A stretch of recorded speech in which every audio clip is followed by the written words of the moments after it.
Čierno-biely svet. Tanečné divadlo v podaní folklórneho súboru Vranovčan. Folklórny súbor Vranovčan v čierno-bielom príbehu odkrýva videnie sveta v jeho mnohých podobách. Čierno-biely svet predstavuje jedinečnú, stále pôvodnú živú kultúru v regióne. Je to príbeh zakázanej lásky plný smiechu a slz, príbeh viazaný na silné emócie. Príbeh lásky mladého cigána a dievčiny Gadžovky.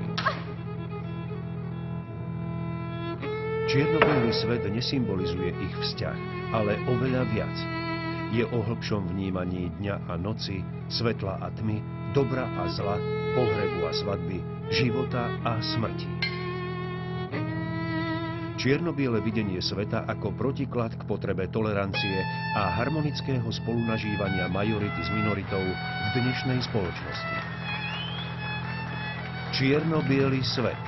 Tanečné divadlo v podaní folklórneho súboru Vranovčan.